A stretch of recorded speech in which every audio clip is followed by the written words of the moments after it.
2024 is over, which means it's time for my annual summary of the year, where I go through some recommendations for movies which I've enjoyed and you may have missed.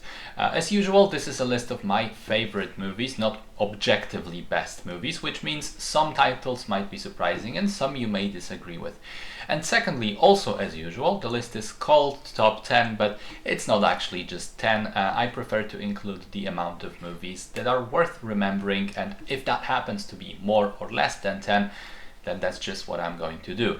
One last note, as always, I am going by the Polish release dates, which means some movies that are on the list may have technically been released in 2023 elsewhere, but they have come out in Polish theaters or on streaming already in 2024. So now, without further ado, let's check out my top 10 favorite movies of 2024.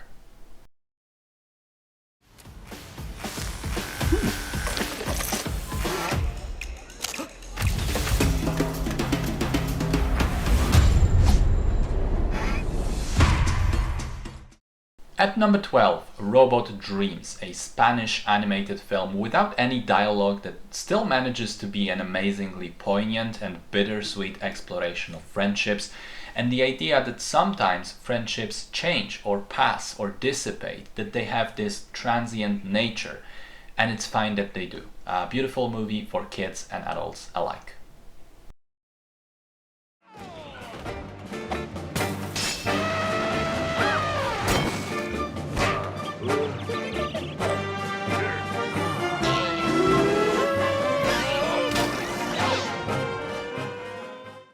At 11, Hundreds of Beavers. Without question, the most insane movie I've seen all year. It's a black and white feature-length narrative that is essentially a collection of ever-expanding and ever-escalating, stupid, silly scenes right from an old Buster Keaton movie or a Looney Tunes cartoon. A movie that has nothing in common with reality or reason, and definitely one that some people will turn off after 10 minutes scratching their heads. But I loved it, and I sure appreciated the ingenuity and craft that went into making it this entertaining on such a tiny budget by independent filmmakers. Nothing fancy. I understand.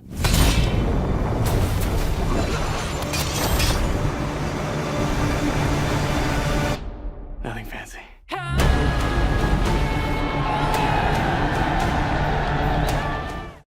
At number 10, Dune Part 2, the second part of an adaptation of one of my favorite science fiction novels of all time.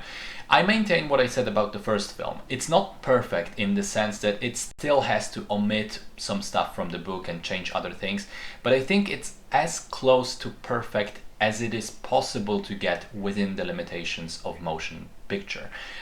In the second part, the story itself comes to a climax and conclusion, meaning it's more exciting and engrossing than the first half, all the while maintaining fantastic performances, great direction, jaw-dropping cinematography and otherworldly music. And the Gidi Prime sequence with its use of infrared cameras is one of the most impressive feats of filmmaking all year. What really struck me was that too few books were about my people. Where are our stories? Where's our representation? Would you give us the pleasure of reading an excerpt?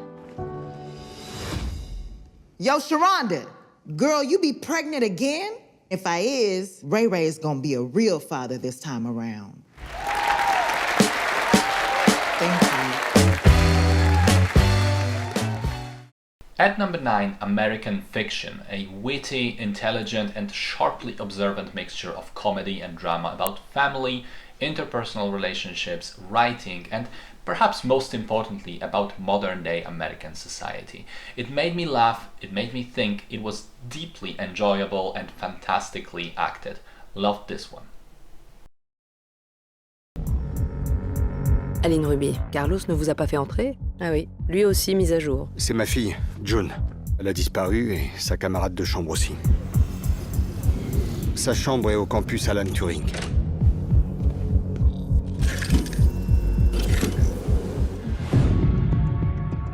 At number 8, Mars Express, the second animated feature on this year's list, and not the last one.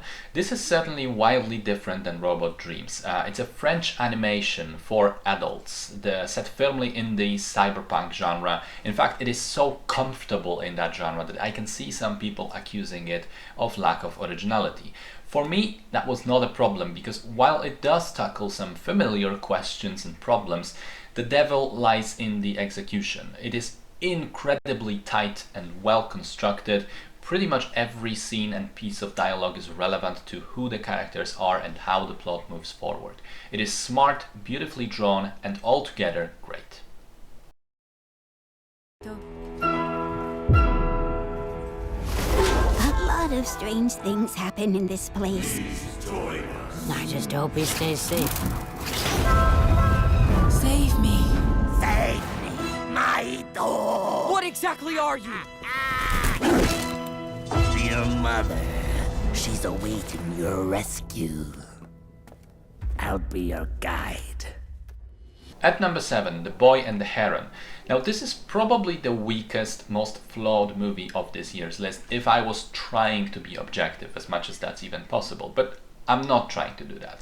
And what mattered to me was that it resonated with me very, very strongly. I thought that it's one of the most painfully personal, for its creator, movies I've ever seen, being a thoughtful and honestly kind of regretful and emotional look into director Hayao Miyazaki's past, as well as a glimpse into a future that he doesn't find himself in. It's very much about an artist struggling with his legacy and the idea that there might not be anyone to carry it forward after his inevitably approaching end. Does that message come at odds with some other elements of the plot and sometimes become messy? Yes, I'll be the first to admit that, but still, the parts of the movie that hit me incredibly hard. One single injection unlocks your DNA and will release another version of yourself.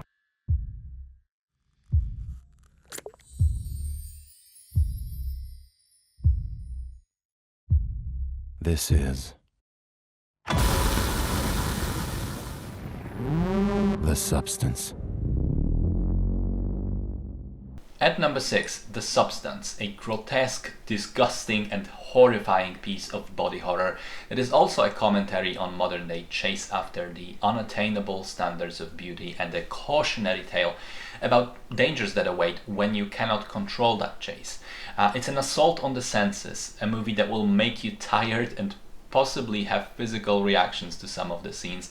It's shocking and brutal and bold and unapologetically insane, and I loved it for that.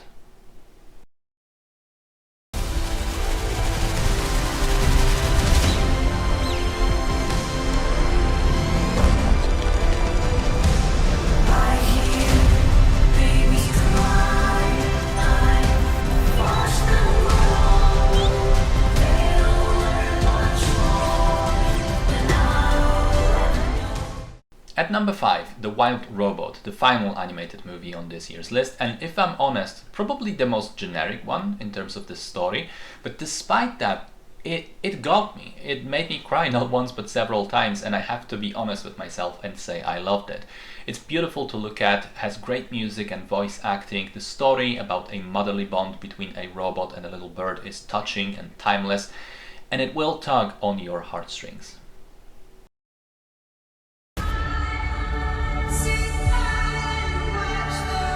If I get married to an American, I wouldn't have to go back to Russia. Okay, so we should marry. And you, Anora, take this handsome gentleman to New York. Да я был с ним 2 недели назад буквально. Он не женат. Well, you did tell them, right? Иван-Джан, открой дверь, пожалуйста. Надо разговор. Vanya, what the fuck? Ты женился на ней? Да. What the fuck is going on here? At number 4, Anora, the latest movie from Sean Baker, who consistently impresses me with how well he can create movies about flawed, fucked up, working class, often, and in the case of Anora, sex workers, who are still relatable, lovable, and who you can feel for. With Anora, he swings really big in terms of having a 3-act structure where every act is essentially a different genre of movie. fantasy romance, into comedy, into drama, and yet nail it with every one of those and makes the transitions seem smooth. Plus some fantastic performances to carry the film and just amazing humor in the middle part. Amazing stuff.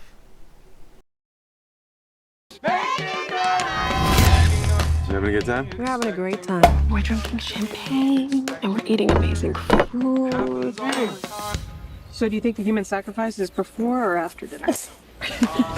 The legendary parties of Slater King. Not what I thought it was gonna be. We still have fun. It's just a little different now. What do you mean? Phones, please. Wait, for real? You don't have to do anything that you don't want to do. I'm having a great time here.